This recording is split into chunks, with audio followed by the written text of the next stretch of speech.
May mga babae na ganito eh. Pag nag-away sila ng kanyang asawa, ang lalabas sa kanyang bibig, ano ba yung pinagmamalaki mo sa akin? 10 taon tayo nagkasama, wala ka naman naipundar sa akin, wala ka naibigay sa akin eh. Wala ka naidudulot na kabutihan sa akin. Yun ang tinatawag na pagtanggi sa kabutihan ng asawa. Kaya karamihan sa mga tao sa impyerno, sabi ng Rasulullah, ay mga kababaihan sapagkat mahilig sila magkufur.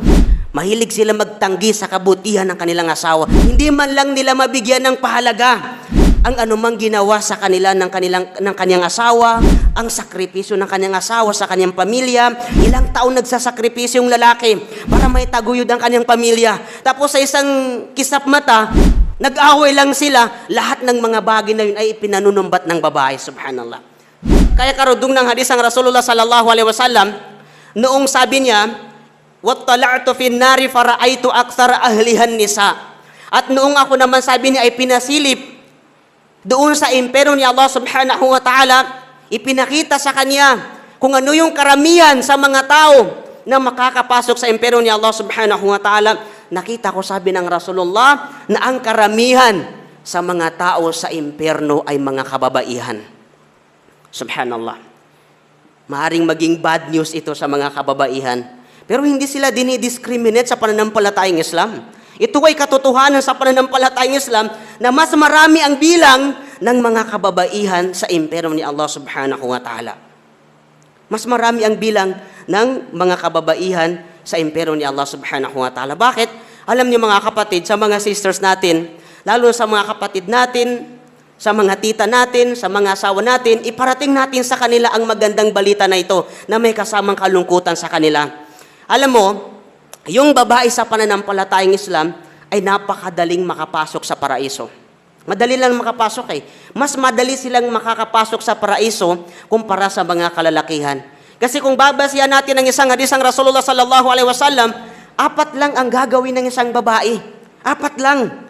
Kapag ginawa niya itong 4 na bagay na ito, ginagaranti ng Rasulullah sallallahu alaihi wasallam na makakapasok siya sa paraiso ng Allah. Unang-una sabi ng Rasulullah, "Iza sallatil mar'atu khamsaha." Kapag magsala ng 5 beses na obligado ang isang babae, ginagaranti ng Rasulullah na makakapasok siya sa paraiso. Napakadali lang. Magsala ka ng 5 beses. How much more kung dinagdaga mo ng mga voluntaryong pagdarasal? Ang sinabi lang, yung 5 obligadong pagsasalan para sa isang Muslim. Kapag yan ay dinamihan mo sa pamamagitan ng mga sunnah, mas malaki ang makakamit mong gantimpala kay Allah subhanahu wa ta'ala. Pangalawa, sabi ng Rasulullah sallallahu alaihi wasallam, "Wasamat syahraha." Kapag siya ay mag-ayuno sa kanyang buwan. Ibig sabihin, kapag siya ay mag-ayuno sa buwan ng Ramadan, simple lang ang gawain ng babae sa Islam. Magsala ka, mag-ayuno ka sa buwan ng Ramadan, makakapasok ka sa paraiso insyaAllah. Pangatlo, sabi ng Rasulullah, "Wahafizat farjaha." At takpan lang niya ang kaniyang katawan. Ang kaniyang aurat. Takpan niya yun sapagkat kasama yun sa inutos sa kanya ni Allah. At mapapangalagaan ng kanyang dignidad at bukod doon ay makakapasok siya sa paraiso ni Allah. At pang-4, sabi ng Rasulullah sallallahu alaihi wasallam, "Wa ata'at zawjaha." Sundin niya maging masunurin siya sa kanyang asawa. Para sa mga sisters natin na may asawa. Maging masunurin ka sa asawa mo, sa mabuting paraan, insyaAllah, makakamit mo ang paraiso ni Allah. Napakadali lang. Alam niyo mga sister, yung pagsunod ng babae sa kanyang asawa, mas inoobligan ni Allah subhanahu wa ta'ala ito kumpara sa pagsunod mo sa iyong magulang. Yun ang katotohanan.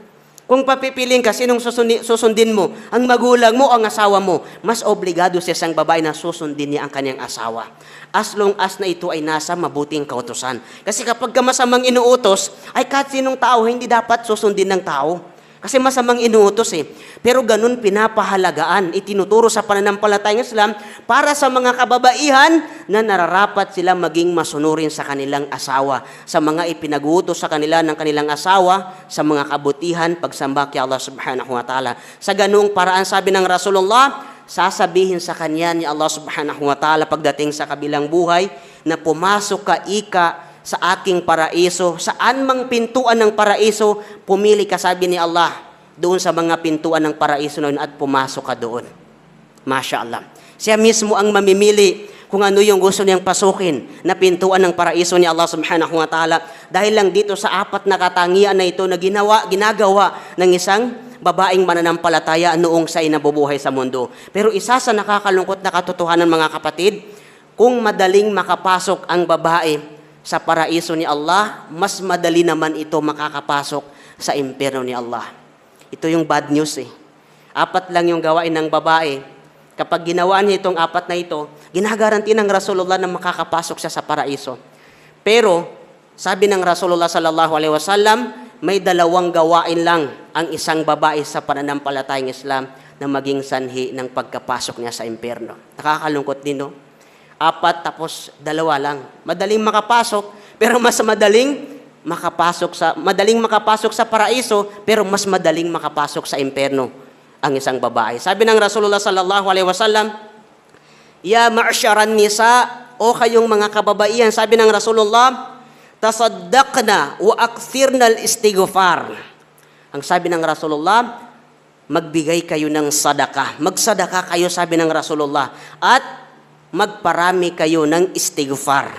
Magparami kayo ng paghingi ng tawad kay Allah subhanahu wa ta'ala, "Fa inni ra'aytu kunna akthara ahlin nar." Sapagkat katotohanan, sabi ng Rasulullah, nakikita ko sa inyo, sabi niya, na kayo ang karamihan sa mga tao sa impyerno ni Allah subhanahu wa ta'ala.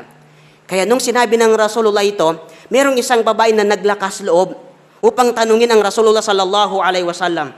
Ang sabi ng babae na ito, "Wa ma lana ya Rasulullah akthara ahlin nar." Sabi ng babae na ito, "Ya Rasulullah, bakit kami yung karamihan sa impyerno ng Allah?"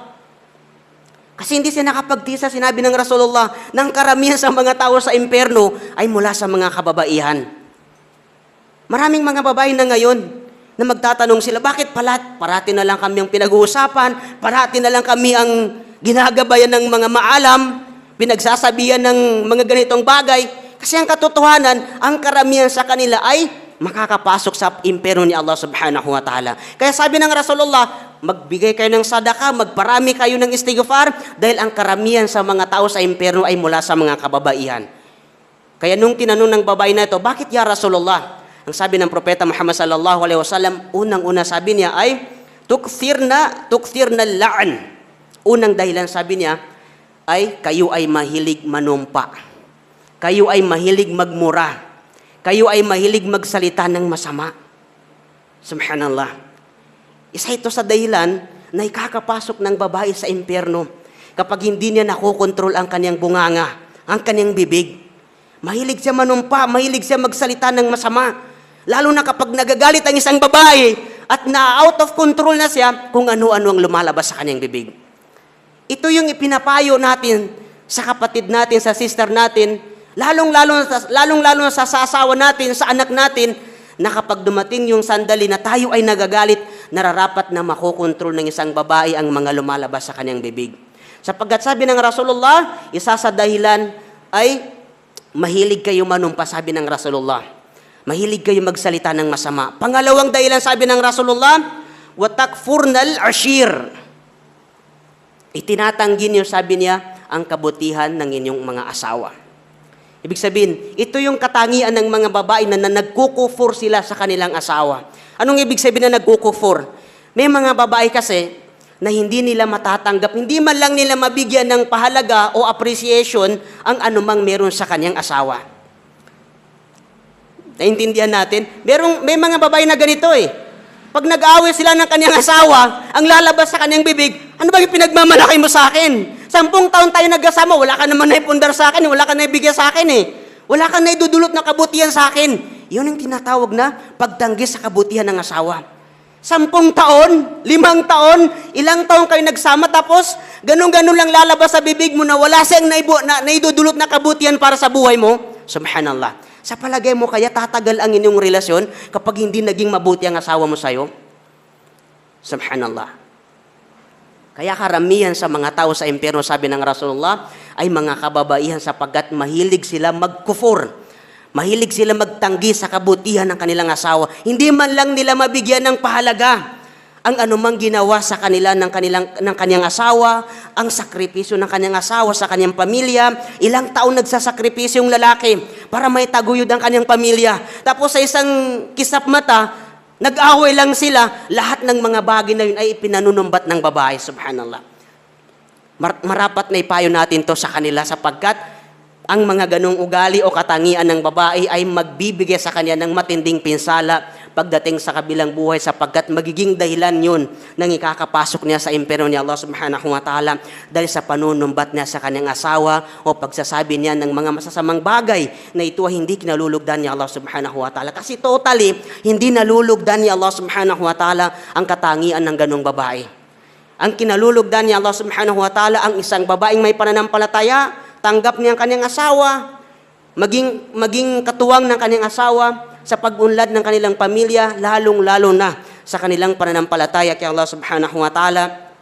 Dalangin natin kay Allah subhanahu wa ta'ala na pagkalooban tayo ni Allah ng isang mabuting babae na may pananampalataya kay Allah subhanahu wa ta'ala at gabayan nawa ni Allah subhanahu wa ta'ala ang mga sisters natin, ang mga kapatid natin, mga kababaihan, upang mamulat sila sa tunay na katuruan ng Islam sapagkat kung madali silang makapasok sa paraiso ni Allah, ay mas madali silang makapasok sa impyerno ni Allah subhanahu wa ta'ala. Dalangin natin kay Allah subhanahu wa ta'ala na mapabilang tayo sa mga tao na makakapasok sa paraiso ni Allah subhanahu wa ta'ala at ilayo nawa tayo ni Allah subhanahu wa ta'ala sa kanyang parusa mula sa apoy o sa impyerno ni Allah subhanahu wa ta'ala.